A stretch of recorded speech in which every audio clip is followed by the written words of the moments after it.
మతాతీత రాజ్యం మన రాజ్యాంగం చెబితే దానికి భిన్నంగా మత రాజ్యంగా మారుస్తున్న బీజేపీని ఈ ఎన్నికల్లో ఓడించాల్సిన బాధ్యత ప్రతి పౌరునిపైన ఉందని సిపిఎం కేంద్ర కమిటీ సభ్యులు కర్నూలు మాజీ ఎమ్మెల్యే ఎంఏ గఫూర్ పేర్కొన్నారు.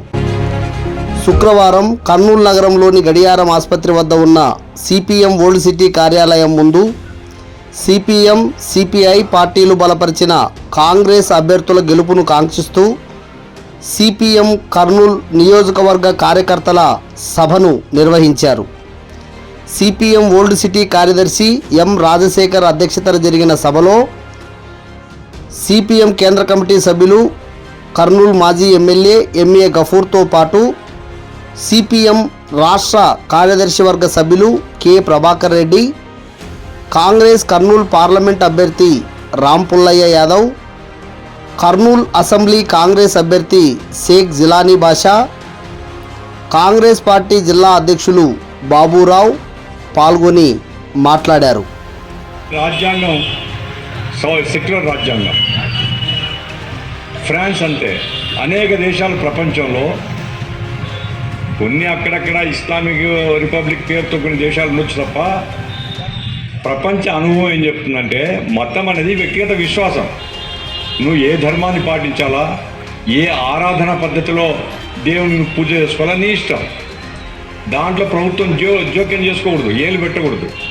కానీ అదే సమయంలో ప్రభుత్వం అనేది ఒక మతానికి చెందింది కాదు. ప్రభుత్వం అందరి ప్రభుత్వంగా ఉండాలి, ప్రజలందరి యొక్క ప్రాతినిధ్యం ఉండేటువంటి ప్రభుత్వంగా ఉండాలి.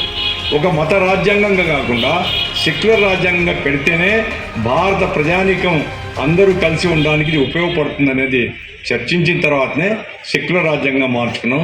ఇప్పుడు 400 మంది కావాలంటుందంటే ఆ సెక్యులర్ రాజ్యాంగం స్థానంలో ఒక మత రాజ్యాన్ని స్థాపించాలనేటువంటి కుట్ర జరుగుతుంది.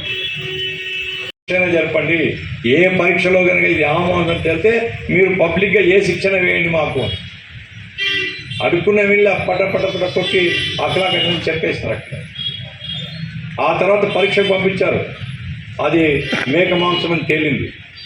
మరి అట్లా తిరిగి రాడు కదా. అట్లా దేశంలో గోరక్షణ దాడుల్లో 45-50 మంది దాకా చనిపోయినారు. ఎవరికైనా శిక్ష విధించాలంటే ఎవరు శిక్ష విధించాలా? కోర్టులు ఉన్నాయి. చట్టాన్ని ఉల్లంఘిస్తే, చట్టాన్ని ధిక్కరిస్తే కోర్టులో కేసు పెట్టండి, కోర్టులో తీర్పు చెప్పి ఇతను నిజంగా ఈ తప్పు చేసినాడు, ఇతనికి ఉరిశిక్ష వేయమని చెప్తే ఓకే, కానీ అభ్యంతరం లేదు. భారత చట్టాల్ని ఎవరు వ్యతిరేకించడం లేదు. న్యాయమూర్తులతో సంబంధంలా, కోర్టులతో సంబంధంలా, చట్టాలతో సంబంధంలా మేము చంపుతాం. ఎవడిచ్చినాడు అధికారం? నరేంద్ర మోడీ ఇచ్చాడు. ఈ అధికారాన్ని స్థిరపరచుకోవాలనుకుంటున్నారు, దాన్ని మేము వ్యతిరేకిస్తున్నాం. కాబట్టి అధ్యక్షతన ప్రభుత్వానికి మేము వ్యతిరేకం, పార్లమెంటరీ ప్రజాస్వామ్యాన్ని మార్చడానికి మేము వ్యతిరేకం, అట్లాగే సెక్యులర్ విధానాన్ని మార్చడానికి మేము వ్యతిరేకం, రాజ్యాంగంలో ఉండేటువంటి ఎస్సీ ఎస్టీ రిజర్వేషన్ తీసేయడానికి మేము వ్యతిరేకం, రాష్ట్రాల హక్కులు తొలగించడానికి మేము వ్యతిరేకం. ఈ రకంగా బీజేపీ వ్యతిరేకంగా అనేక అంశాల్లో కమ్యూనిస్టులు పోరాడుతున్నారు.